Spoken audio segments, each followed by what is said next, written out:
Welcome to The American Spectacle, a podcast dedicated to the art of American dance, exploring the past, present, and future of dance, and discussing ways to re-engage communities, young people, in the most American of all arts, dance. Before we begin, what if one drink could carry the weight of a lifetime? The Dressing Drink, a memoir by Thomas King Flagg, peels back the layers of an orphan's legacy, blending beauty, heartbreak, and hard truths into one unforgettable story. The Dressing Drink, available now wherever books are sold. I'm Tom Flagg, host of American Spectacle. I'm a longtime arts supporter and arts advocate for the art of dance.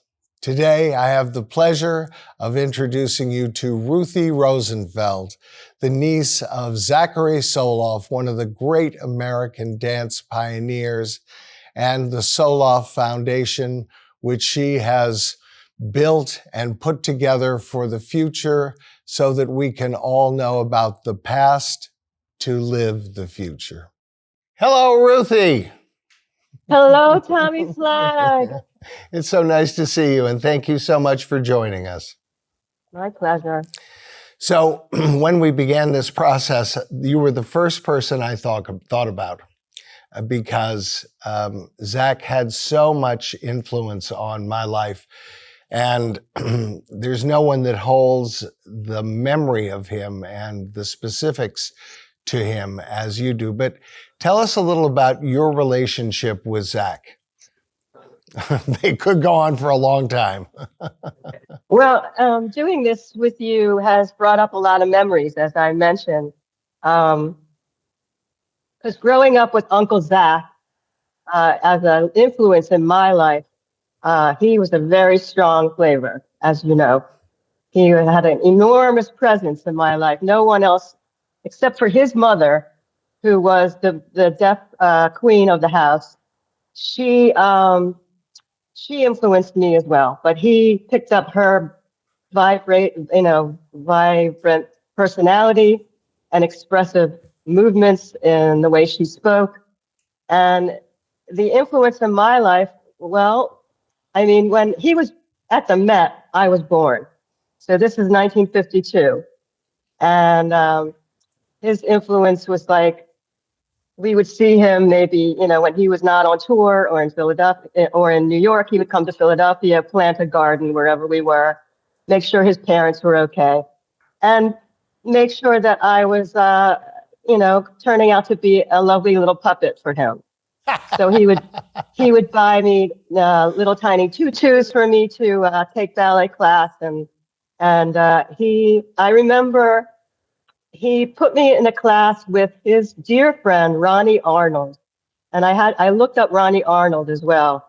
Ronnie Arnold was this gorgeous Black dancer who, after a few years in the 60s, he moved to Australia and took jazz to Australia. And he was very influential. Plus another number of Zach's friends who I was in ballet class and modern class. But I had weak ankles, and I could never go on point. And I'm very tiny, as you know, I'm very small.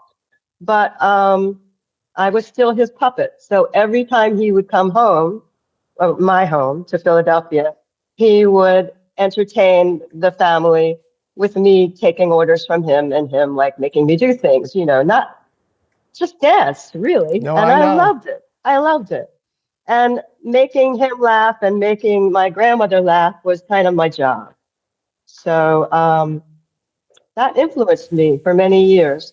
And also the ability to sign and read lips and, do all that that had to do with the deaf grandparents, that also influenced me. So I started studying modern and ballet and mime, and then after graduating with a graphic design major, because my father was very serious that I had to be able to support myself. Pardon me.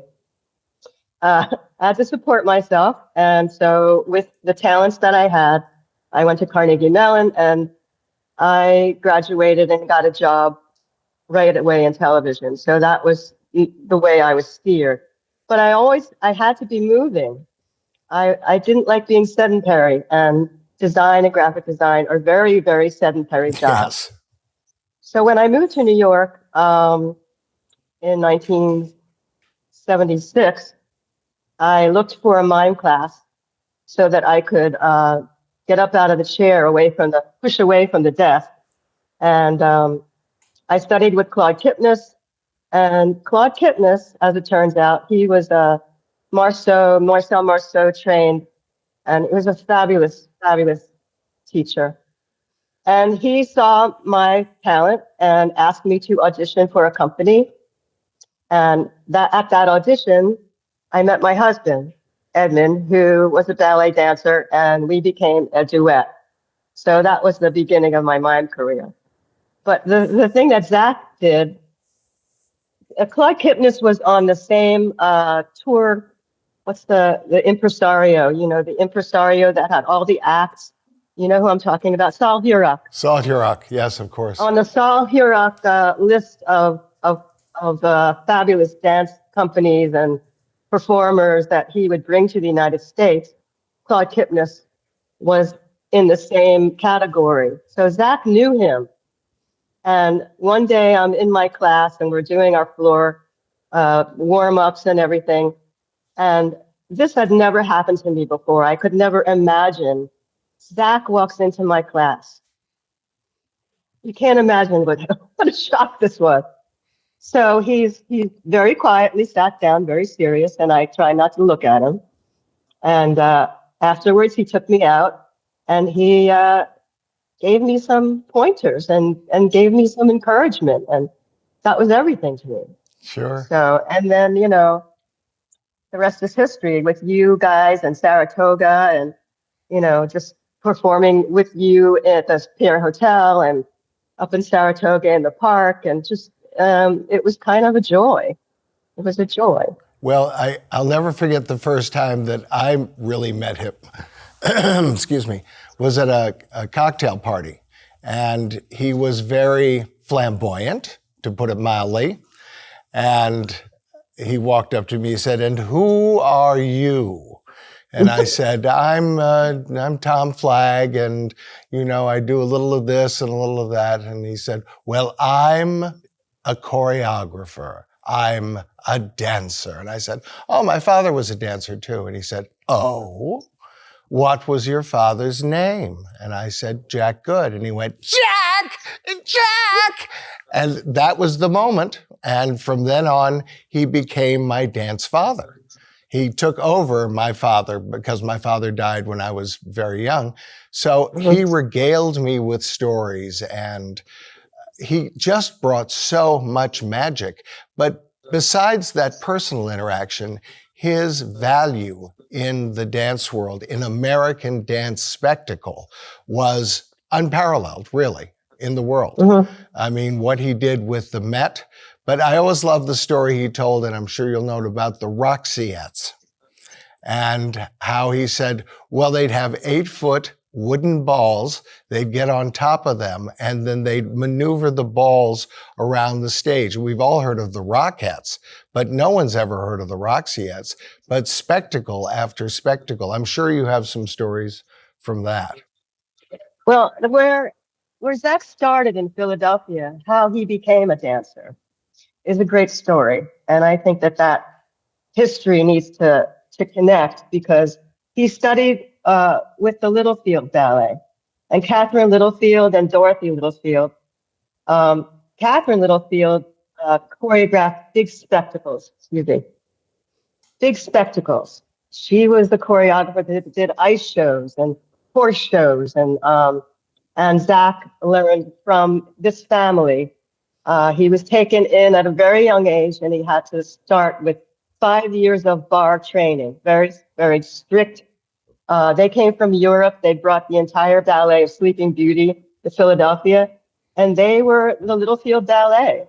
And he, after his 5 years of training, where he would say they corrected his spoon feet. He called them spoon feet. They had to turn out and learn how to carry himself. And he learned a lot there because what he was not getting at home, he was getting there. But what he brought there was his love of performing. And he started out tap dancing with my mother. And they would tap, it was the middle of the Depression. And with two deaf parents who were with 3 hearing children, and they learned tap dancing and acrobatics and sword fighting and all kinds of things at a local Dawson school, after school program kind of thing. And they would go and do their routines in bars for coins that he would throw. And one day, recognizing his talent, because he would do shows on Dover Street where they lived in Philadelphia, in the row houses, he would put a light out of the window and entertain people with tap dancing. And he did impressions of Fanny Brice and a couple of other people of the time, vaudeville acts. And this neighbor came over and asked my grandmother if she could take Zach to her daughter's ballet class. And he said, "Oh yeah, go." My grandmother was like, "Yeah, take it, go," because he was a wild. And so from that moment on, he was dedicated. He loved it. He was treated, like one of the kids. He talked about they had to change into their ballet clothes in the alley, and I don't know. It was just a great beginning in Philadelphia. And the Littlefields, Dorothy Littlefield, who was the younger sister, was a better dancer than Catherine, but she was a little heavier. So, but she became the first teacher at the School of American Ballet in New York. And that's how Zach started at the School of American Ballet. And then he was discovered by John Martin and Lincoln Kirsten and people who were putting together the American Ballet at the School of American Ballet. So he started there, and it was very, very serious. And, that was the beginning. That was the beginning of his performing career once he was taking classes and being noticed by people in power at the School of American Ballet. And it was an amazing start. So one of the things that's so important to me is the pioneers of American dance, who really began. We look at dance now as a totally different animal, but in those days it was classical, it was jazz, it was vaudeville, and I love the part that you're speaking about. There's a story about Jacques d'Amboise. His mother wanted him to dance, but she couldn't afford it, so she would bake him bread and pies and any kind of trade that could afford Jacques to take ballet class. I'm sure it was very similar in those days. Whatever that barter was still good enough to make an artist. Yeah, I don't know what the trades were when he started. I don't know. I do know that he would sleep on friends' couches and floors and wash studio floors and do all the chores that you need to do in order to earn your keep, as it were. I don't know if he was baking for anyone, but No, but you understand that I do. It wasn't about money. It was about almost extension of soul, trading off and things that we really wanted, and from there, springboard into stardom and into pioneering in so many different ways. What are some of the ones that come to American Ballet Theater and? I mean, I think he was so well trained and so strong, and so he had a great presence on stage. He was very, Donald Sadler of American Ballet described him as having this ever-present smile. You looked at him and he was kind of filled with joy, and he was like born to dance, I think someone said of him. Yeah, I mean, the fact that he could be written notes by his mother, or not written notes by his mother, he would skip school and go on tour with Right. the ballet caravan, and things like that. And he was very desirable as a male dancer at that time, and got many opportunities. One really wonderful opportunity was the American Jubilee at the World's Fair. That was one thing that Catherine Littlefield did choreograph, and the fact that Zach could do all this tumbling, and he had to learn to ride horses and do cars. It was kind of a three-ring circus because she was doing spectacles with horses and things like that in Philadelphia and other places. He was flexible enough in many ways to do all of the stunts and things that she needed. And what was the question? Well, What was the question? but it was such we take so much for granted now in dance and technology and all the other aspects, but this had to start hard scrabble. It had to come up through vaudeville. It had to come up through major stages, and then onto the Met. What a first winner of the Capizio Award. I mean, these were extraordinary accolades. The way he got to the Met was first he was choreographing in the round and choreographing summer stock and doing shows, intense shows like at Lambertville and those places. And apparently Rudolph Bing was not happy with the choreographer that was at the Met at the time. And they had some kind of falling out or something. And John Martin recommended Zachary. And John Martin was the first. John Martin was Zachary's mentor. He saw him as a young boy and watched him grow. He was the one who saw the Littlefields come to New York, and he just saw Zachary from a very young age and mentored him. But he was I'm sorry. He started out as an actor who became a theatrical critic, who became a dance critic. Right, the first dance critic. Correct. And he was the first dance critic at the New York Times. And he was there from like the 20s to the 70s. I'm sorry, from, I want to say 45 years, something like that. Some outrageous, long time. He was a champion of modern dance. And modern dance was coming up at the same time that Martha Graham was around, and modern architecture, modern art, everything was happening at the same time in the 30s and in the 40s. Anyway, John Martin was very important to Zach's early career, and Zachary appreciated everything John Martin did for him. John Martin recommended him for the first Capizio Award, and that was a big deal. Sure. And the Met job came, I want to go back, because Rudolph Bing offered him not only a company at the Met, a group of dancers to work with, so that he would stage these huge, huge ballets. Spectacles. Real spectacles. And, this was at the old Met. And the old Met, they have these wonderful photographs of the rehearsal studios with his company and how they all, he was only 28 years old when he was at the Met. And in 1952, he had a full complement of operas to choreograph. And which included Hansel and Gretel. What were some of his operas? There was Aida. There was, I would like to get my thing off the wall and tell you. I don't have them at the tip of my tongue. Hansel and Gretel. Hansel and Gretel. So many of them. There's so many of them. But the thing that he was also in his ballets. They gave him an afternoon concert, and he did Vittorio, where he danced with Alicia Alonso. Yeah.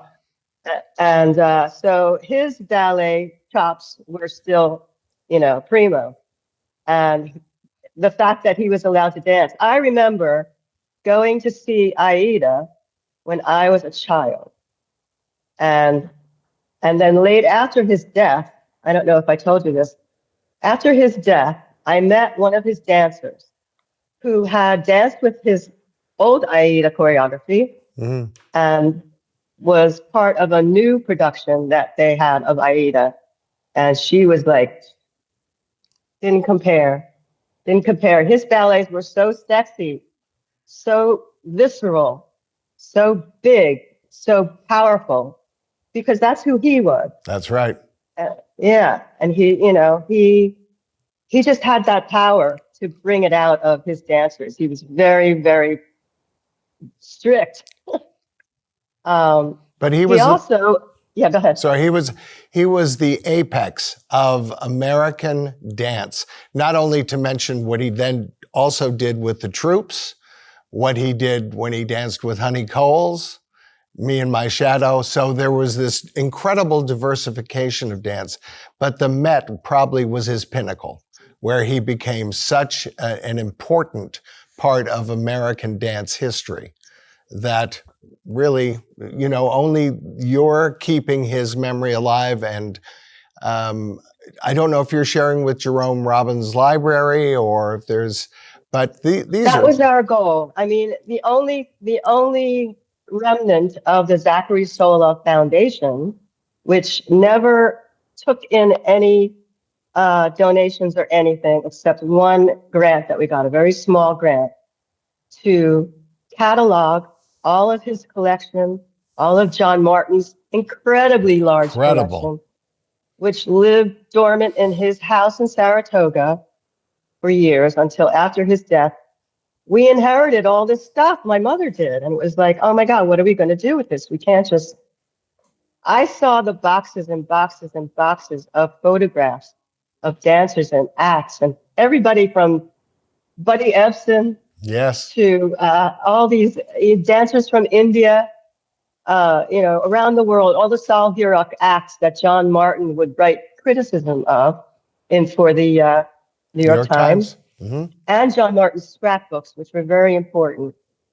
John Martin's wife, Hattie Louise Mick, was a puppeteer, and she wrote puppet shows, and she kept John Martin's scrapbooks in perfect order, although they were crumbling.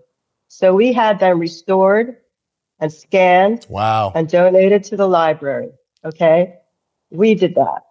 We took all of the photographs and all of the programs. Oh, John Martin had the most extraordinary collection of programs, and all of that had to be cataloged to the Library of Congress's new metadata standards. You understand what metadata is and how libraries now use metadata. Yes. Well, right at that moment in 2007, nobody had any money. The economy was going downhill. So we had to take on this tour by ourselves, and we did. We hired a dance archivist, Deborah Elfenbein, who was a joy. She was a joy. And she and Edmund learned the history of everybody that we went through. And we scanned as much as we could, and then we did the entire John Martin collection, and we donated that to the library at Lincoln Center. And then Zachary's stuff we collected.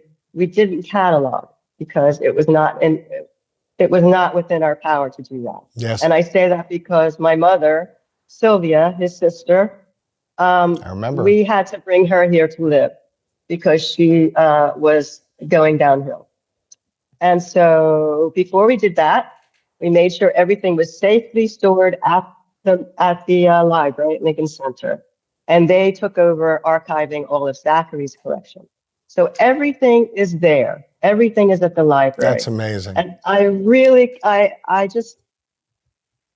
we feel really good about that we could do that, because if we hadn't done that work, I don't know that it would be done. No. I mean, maybe it would take a few more years, because they went through at least 3 curators while we were doing our work.